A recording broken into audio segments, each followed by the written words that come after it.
Shalom Bapak Ibu yang terkasih, jemaat Tuhan dimanapun kita berada.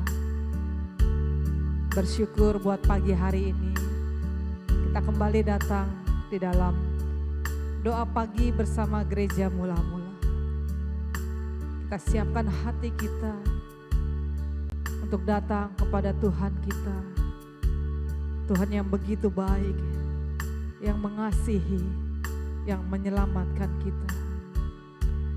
Tuhan, terima kasih buat kesempatan pagi ini. Kami boleh datang kembali bersekutu dengan Engkau ya Tuhan. Layakan dan sucikan hati kami, supaya setiap kami yang datang, kami boleh mengalami perjumpaan dengan Engkau. Dan hadirat-Mu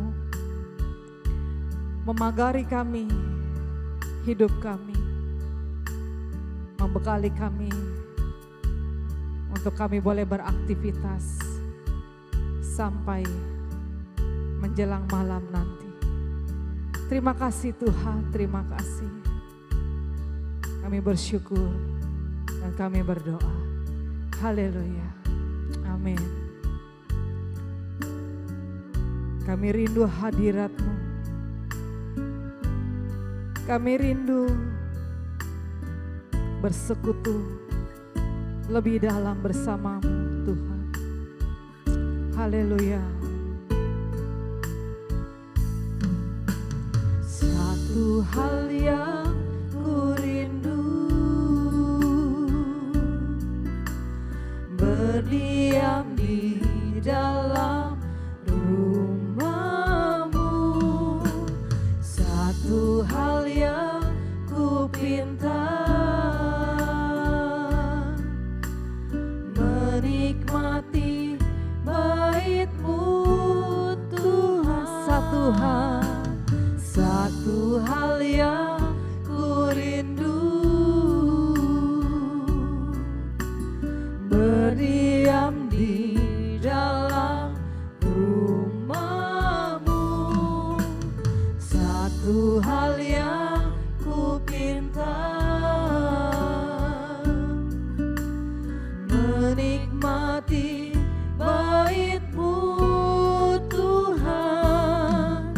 Lebih baik satu hari di pelataran-Mu daripada 1000 hari di tempat lain. Kami mau memuji-Mu dan menyembah-Mu. Yes, amin. Kau Allah yang hidup dan menikmati semua kemurahan-Mu. Biar ini menjadi kerinduan setiap kami pagi ini Tuhan. Satu hal yang ku rindu, berdiam di dalam rumah-Mu. Satu hal yang ku pinta, menikmati bait-Mu.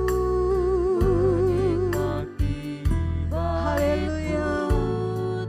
Amin. Lebih baik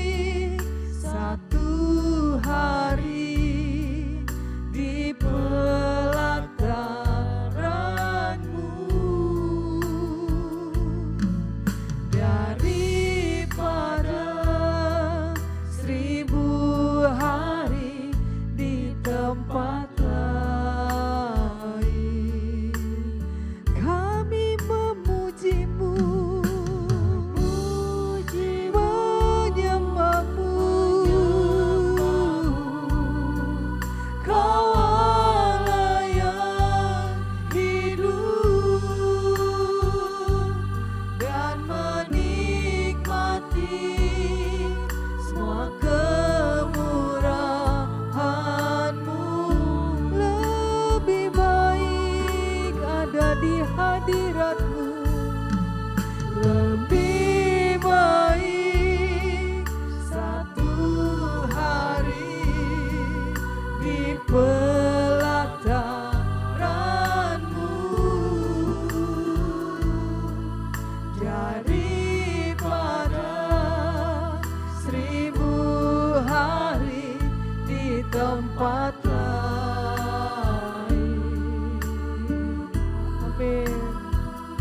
Kami memuji-Mu, kami menyembah-Mu, Kau Allah yang hidup dan menikmati semua kemurahan-Mu. Mari angkat hatimu Bapak Ibu, kita bersyukur dan menyembah Allah kita. Lebih baik satu hari. Kami mau tetap ada di dalam hadirat-Mu. Yes, haleluya. Daripada 1000 hari di tempat lain. Haleluya.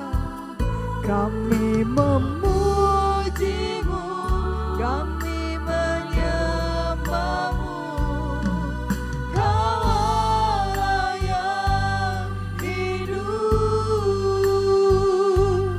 dan menikmati semua kemurahan-Mu dan menikmati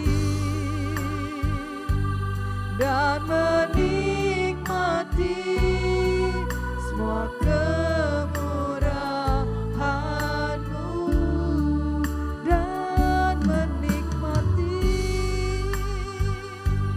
dan menikmati semua kemurahan-Mu.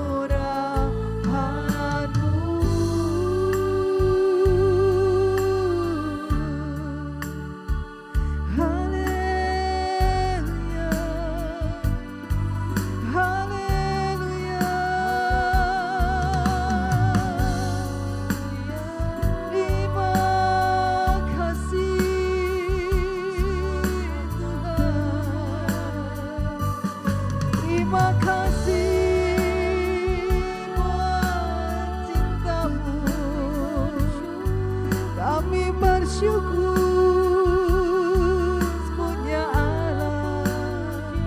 Kami bersyukur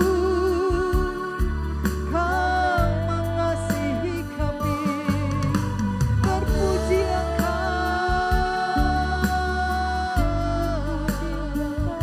Biar hadirat-Mu penuhi hati kami. Sembah bagi-Mu, hormat bagi-Mu. Haleluya, haleluya,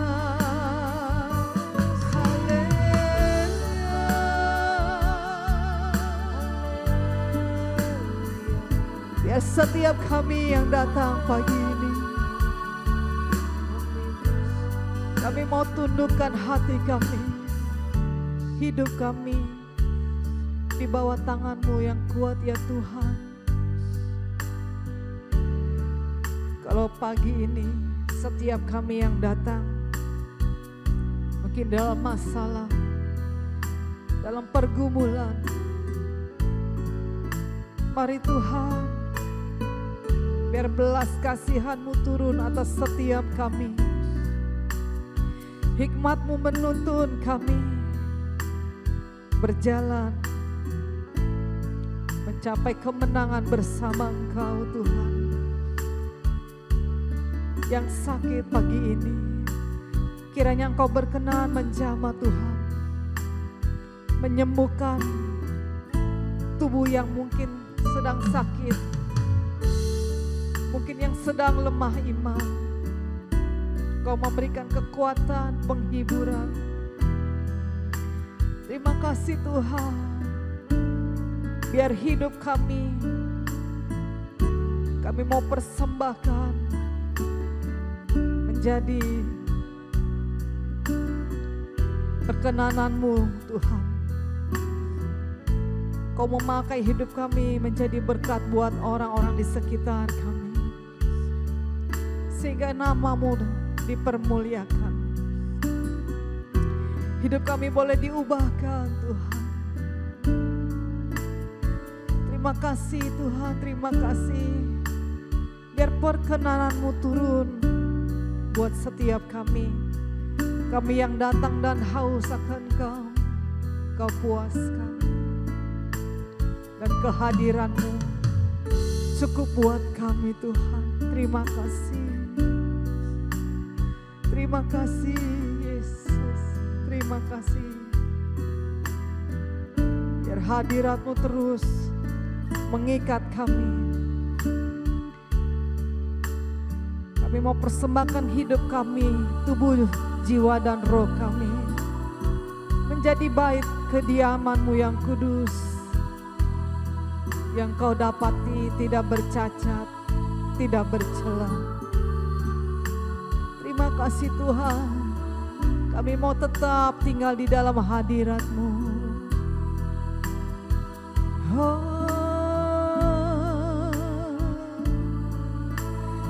Terima kasih. Ku ingin tetap di sini, menikmati bait-Mu.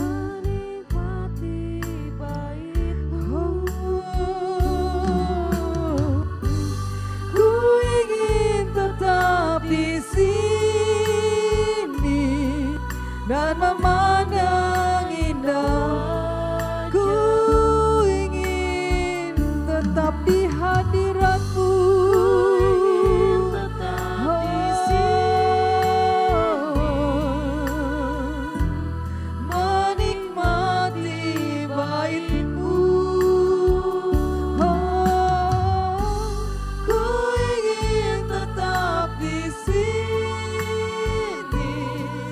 Dan memandang indah wajah-Mu. Biar sinar kemuliaan-Mu hadir, kemuliaan-Mu Bapa memenuhi di sekelilingku.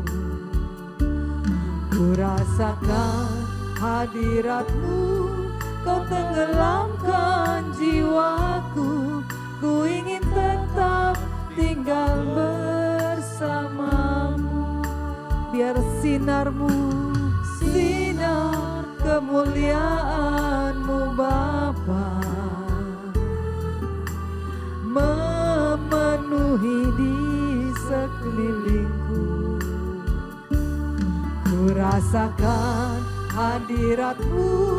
Kau tenggelamkan jiwaku.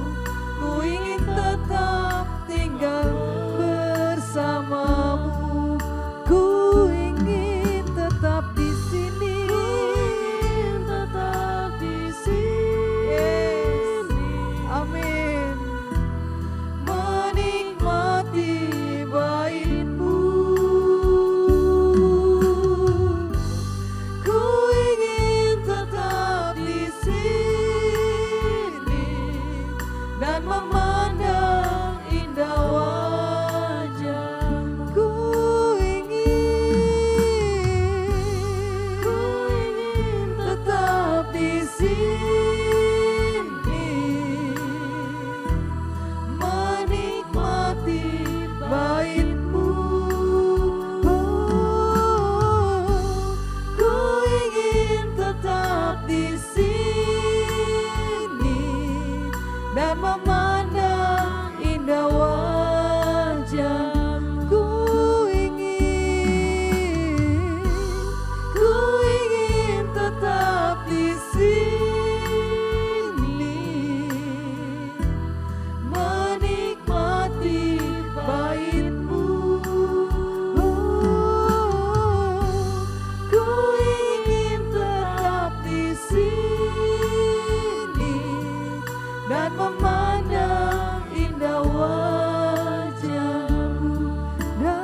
Biar sinar-Mu terus menyinari kami anak-anak-Mu ya Bapa.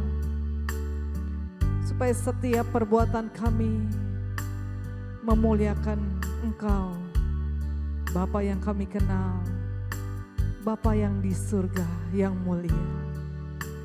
Haleluya.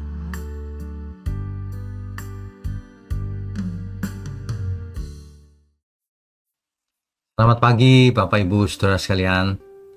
Shalom bagi kita semua. Saudara, pagi ini mari kita sama-sama merenungkan sebenarnya selama ini bagaimana kita hidup. Apakah kita hidup ini untuk kepentingan diri sendiri saja, atau seluruh hidup kita ini kita arahkan ke Tuhan? Sebab arah hidup kita ini akan menentukan karakter, menentukan apakah hidup kita ini berkenan bagi Tuhan atau tidak. Karakter kita, saudara, pikiran, hati, dan keinginan kita. Ya, mari kita tundukkan kepala lebih dahulu. Bapa di surga, terima kasih untuk pagi hari ini. Kami percaya pagi hari ini ada berkat-berkat khusus yang sudah Tuhan sediakan untuk kami, supaya kami mendengar firman dan kami boleh mengerti sehingga hidup kami diubahkan. Terima kasih. Ya, dalam nama Tuhan Yesus kami berdoa. Amin. Bapak Ibu Saudara sekalian, sebenarnya ya, pertanyaannya itu sangat sederhana untuk memeriksa bagaimana kita hidup. Selama ini, jika kita melakukan apa saja, di mana saja, kapan saja, coba tanya kepada diri sendiri. Semua ini kulakukan untuk siapa? Itu akan menjawab motivasi yang sebenarnya dalam hati kita. Apakah semuanya ini kulakukan supaya aku kelihatan baik? Apakah semua ini kulakukan untuk menenangkan, aku merasa tenang kalau melakukannya? Atau bagaimana? Sebab orang dunia melakukan segala sesuatu hanya untuk menguntungkan dirinya sendiri. Bahkan berbuat jahat dalam rangka menguntungkan diri sendiri. Korupsi, merampas milik orang, merampok. Ya, itu kan artinya dia melakukannya itu untuk dirinya sendiri. Kan begitu. Nah, inilah yang membedakan satu orang dengan yang lainnya.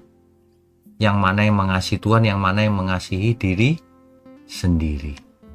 Ya, jadi kepentingannya itu kita akan tahu, saudara. Sebenarnya dia itu melakukan untuk siapa? Apa motifnya? Ya, motifnya itu apa? Ironinya murid-murid Tuhan Yesus pada mulanya mereka mempertengkarkan nanti siapa yang terbesar di antara mereka. Rupanya mereka bersaing satu sama lain. Ketika itu mereka belum mengerti. Meskipun mereka berjalan bersama Yesus, tapi hati mereka masih mencari kepentingan diri sendiri. Siapa nanti yang terbesar di antara kita? Gitu. Hari ini pun bisa terjadi, saudara. Ya, orang bisa menyanyi di gereja, tapi bentrok satu sama lain. Singer bentrok dengan WL bentrok dengan pemain musik misalnya. Pengkhotbah bisa bentrok dengan para pengurus, senior, melawan junior. Ya, tidak terjadi sinergi dalam pelayanan. Begitu juga dalam hidup sehari-hari. Kalau hidup ini tidak terjadi sinergi dengan lingkungan kita, maka hidup kita tidak akan efisien. Akan banyak sekali hambatan atau tantangan di situ. Tapi itu pun tidak masalah, asal motivasi kita benar. Asal kita semua mengerti untuk siapa kita hidup. Kepentingan siapa yang kita prioritaskan. Saudara, kita mesti bertanya, hidupku ini prioritasnya untuk kepentingan siapa yang paling utama? Ya, sebab kepentingannya salah akan membentuk hati yang salah juga. Kalau melakukan semua itu untuk aku, maka pelayanan menjadi arena persaingan. Maka pelayanan menjadi tempat mencari nama, menjadi panggung pembuktian diri, aktualisasi diri. Ya. Nah, itu. Ya, padahal pelayanan itu seharusnya menjadi tempat saling menopang, saling melengkapi, saling merendahkan diri, saling melayani, bukan dilayani. Ini berulang kali sudah kita jelaskan ya, bahwa hidup ini kita itu sebenarnya sudah dibeli lunas oleh Tuhan Yesus. Artinya kita itu budak atau doulos. Ya. Sedangkan Tuhan kita Tuhan Yesus. Seorang hamba yang baik pasti melakukan kehendak Tuannya. Seorang hamba yang jahat malah melawan Tuannya. Dan itu kelihatan loh saudara, sebenarnya seseorang itu jahat atau tidak. Paralel dengan dunia ini. Kalau seorang hamba melawan Tuannya di bumi ini, waduh, itu jahat sekali. Bagaimana ia bisa taat kepada Tuhan yang tidak kelihatan? Kalau terhadap Tuhan di bumi saja dia berkhianat misalnya. Ya, itu tidak bisa. Jadi sebenarnya melihat ketidakbenaran di dunia ini tidak sulit juga. Asal kita hidupnya bersih, maka kita akan melihat yang kotor itu jelas sekali. Gitu. Ya. Makanya kita harus memiliki hati untuk melayani, bukan dilayani. Sebab hati untuk melayani itu pasti rendah hati. Rendah hati bersih, sehingga bisa membedakan, melihat dengan jelas, ya, mana yang benar dan mana yang salah. Kan begitu. Orang yang berhati hamba itu pasti melayani, bukan dilayani. Ya. Jadi kepentingan siapa yang diutamakan akan kelihatan dari sehari ke seharian. Ya. Seorang hamba yang sejati itu pasti melayani. Meskipun tidak dipuji, meskipun tidak ada yang lihat, meskipun tidak ada yang menghargai. Kenapa, saudara? Karena ia tahu yang ia layani itu Tuhan, bukan yang di bumi. Nah, makanya mindset kita juga harus dirubah. Fokusnya itu melayani Tuhan, bukan mendapatkan sesuatu di bumi. Ya. Makanya dalam Kolose pasal 3 ayat 23 dikatakan, apapun juga yang kamu perbuat, perbuatlah dengan segenap hatimu seperti untuk Tuhan dan bukan untuk manusia. Seringkali orang melakukan sesuatu kalau ada untungnya. Kalau nggak ada untungnya nggak mau melakukan. Kalau lagi diawasi. Nah, padahal kalau kita melayani Tuhan, kita sudah tidak butuh penghargaan manusia. Kita lakukan sebaik mungkin, hasilnya sebaik mungkin, setia, jujur, kerja keras. Pasti orang melihat juga prestasi kita. Pasti kita juga diberkati. Ya. Sebaliknya orang yang tidak mau melayani, gampang kecewa dalam hidupnya. Ya. Gampang marah karena tidak dihargai. Mundur ketika tidak diperhatikan. Ya, tetapi seorang hamba akan berkata, Tuhanlah yang melihat kesetiaanku, hamba sejati itu.